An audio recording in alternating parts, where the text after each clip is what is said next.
وعلى آله وصحبه وتابعيه وتابعيه إلى يوم الدين. أحبتي وأحبائي في الله، السلام عليكم ورحمة الله تعالى وبركاته. وعليكم السلام ورحمة الله وبركاته. Alhamdulillah Rabbil Alameen, first day of the month of Ramadan. I'm sure, Alhamdulillah, how was it, let me ask you? Too long?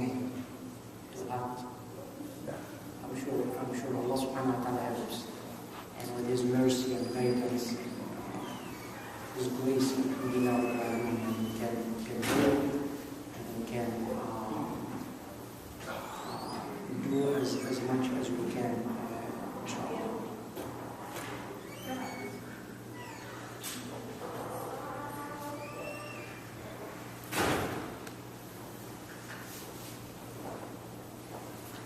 Sometimes, once in a while, some people would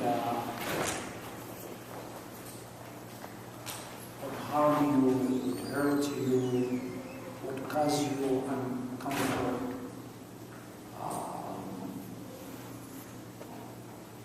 Ridicule us, put us down, do something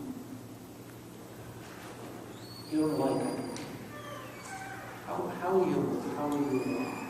How we respond, how we react, how we deal with that situation. Let me share with you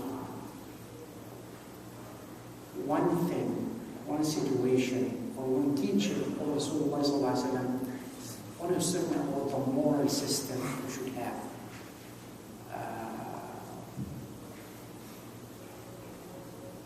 As we all know, Islam, if you like to look at it, it is three parts. Ibadat, the acts of worship. Salah, Siyam, Zakat, Hajj, and so on and so forth. Wa mu'amala, it is the transactions in our life, in business, how to relate to each other, and so on and so forth. And the third one is akhlaq. Akhlaq, our manner, our behavior, how we relate to each other, how we treat each other, and so on and so forth. It's really unfortunate. Many Muslims will put a lot of emphasis on the first one, ibadat. And salah, siyam, zakah, hajj, and so on and so forth. And forget about the second two ones. Muamalat, transaction, it doesn't matter whether haram or halal, I'm fair or I'm not fair, I'm just or I'm not just, and so on and so forth. And they forget totally about makarim al-akhlaq, the manner, the behavior, our relationship to each other.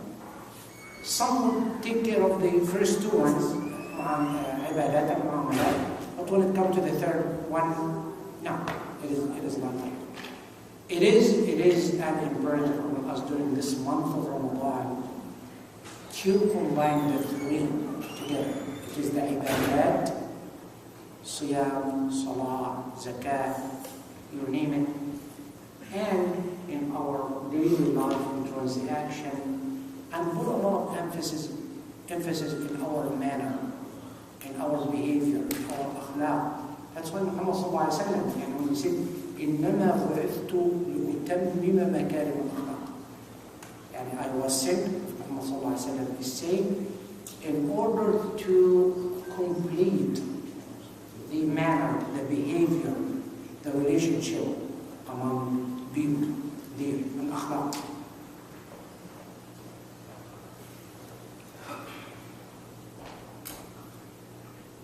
In another saying of Muhammad sallallahu alaihi wasallam, the best among us, those who do have a good manner, akhlaq.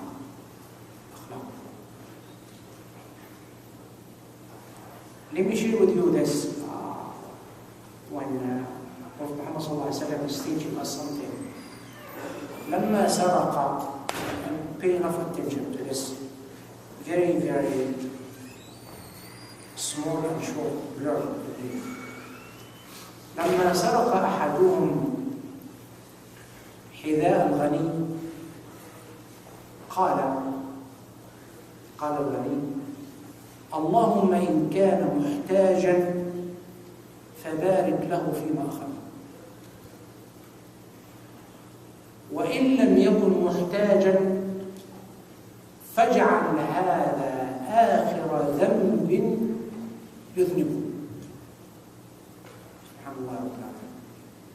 A rich man came to the masjid, like all of you do, looking for his shoes, his pair of shoes outside in the shoe rack. Disappeared. Someone took him. What did he say? What was his reaction? He never came to the Imam complaining. He never gave anyone, never make a big fuss out of it. He never even filed a report to the police or no. What he said, oh Allah, if that person who took my pair of shoes and he really badly need them, may Allah subhanahu wa ta'ala bless it for him.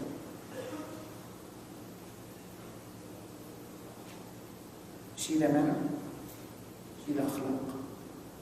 You see, he never retaliate. He never raised his hand to Allah subhanahu wa ta'ala, come back to him and say, Ya Allah, whoever took my shoes, not let him even reach his house. Punish him with an accident, incident, kill him, get rid of him, not even to live a day to enjoy my shoes. None of the above. إن كان محتاجا فبارك له فيما أخذ.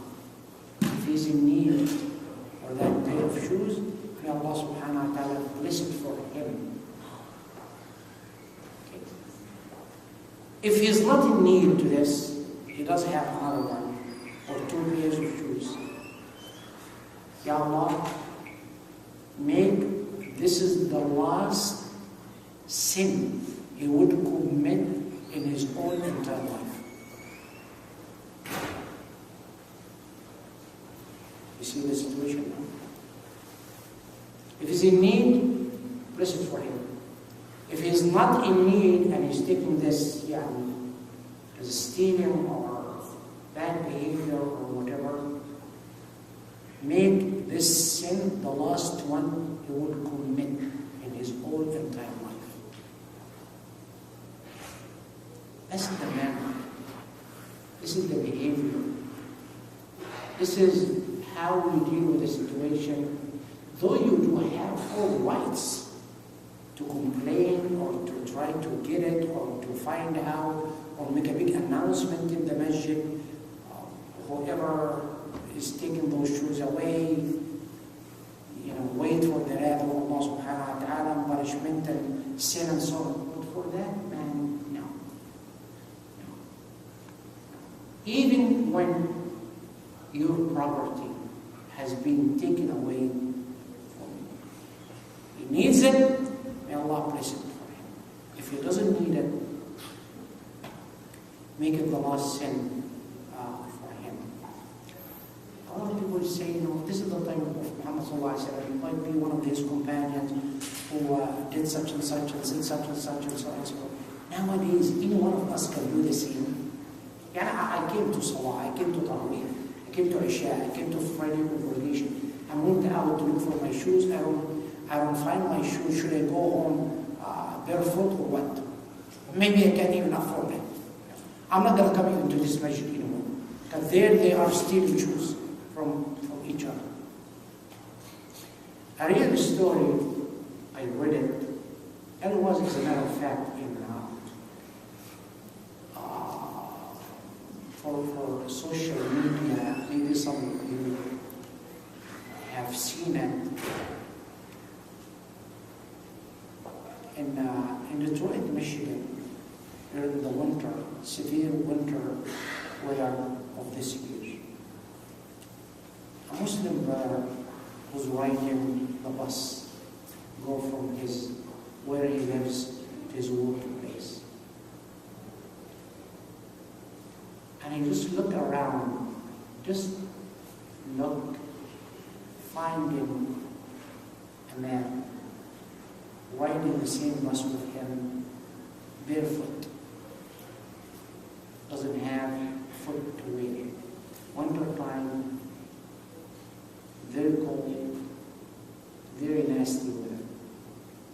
That Muslim brother was riding the bus. What he did, he took his shoes off and he went to that guy. Never met before, a Muslim or not Muslim, it doesn't matter. But he went to him and said, would you please wear your shoes? Because it's too cold outside and I'm afraid, you might get hurt. The man just looked at him. He was really wondering, was surprised, was even shocked. What he said, what he would say, what he would do. And that wonderful Muslim brother just looked at him and said, oh, by the way, my house is not far away from the bus station. Where I'm going to take off, I can walk, and nothing will harm me. So please do worry. No one knew about this. The only one in the bus who was watching and observing what is going on was the bus driver. With his phone, with his camera, and that phone, he recorded all what happened. He publicized it in one of the social media communication. So if you think what I have shared with you happened during the time of Muhammad ﷺ, and it would be very hard for someone today to do it. No, we have some people, you look at this story when you see that wonderful brother, who would easily say it's cold, and I can't afford it to just go and walk, and who cares, this is maybe homeless or whatever, he can carry whatever, he can handle his own affairs. I'm not responsible for him. But rather he said, no, I should care about this man. No matter what this man is, color of his skin is, ethnic background is, national identity is, language speaking is, religion he believes in is. Now I have to help no matter what. May I ask Allah subhanahu wa ta'ala for all of us to live in this wonderful manner and the behavior that Muhammad sallallahu alayhi wa sallam taught us and instructed us in order to adhere by this wonderful moral system, especially during this month of Ramadan. Allahumma ameen. Allahumma ameen. Let's emphasize those things in our life. And believe me, all of acts of worship, all of it is between you and Allah subhanahu wa ta'ala. You're the one who's going to be rewarded. As far as the action, it is just between you and people, but in specific things. But our manner, our behavior, me and my spouse, parents and my children, family members, extended family, neighbors, people around us, we have to translate our faith to action. And this is our golden opportunity, the month of Ramadan. Do as much as you can of good deeds. Even if you are the one who get hurt, your shoes have been stolen, or someone will ridicule you, or put you down, or not really kind to you, and so on and so forth. You say, I will abide by the teaching of Islam, by the akhlaq of Rasulullah sallallahu alaihi wasallam, by the manner and the behavior of Rasulullah sallallahu alaihi wasallam. اللهم أنت ربي لا إله إلا أنت خلقتني وأنا عبدك وأنا على عهدك ووعدك ما استطعت أعوذ بك من شر ما صنعت وأبوء بك بنعمتك علي وأبوء بذنبي فاغفر لي فإنه لا يغفر الذنوب إلا أنت. My Lord, you are my Lord, the one worthy of worship. You are the one who has has created me, and I'm your servant. And I am in your way and your promise as much as I can. I seek refuge with you. Be away from all of the sins I have committed, and I come back to you because you are the one who has bestowed on me many bounties that are countless, and I ask you to forgive me. You are the absolute one who forgives. It is you, Allah subhanahu wa ta'ala. Allahumma inni wakkaltu ilayka amri fakun li khayra wakil wa dabbir li amri fa inni la ahsinu at-tadbir.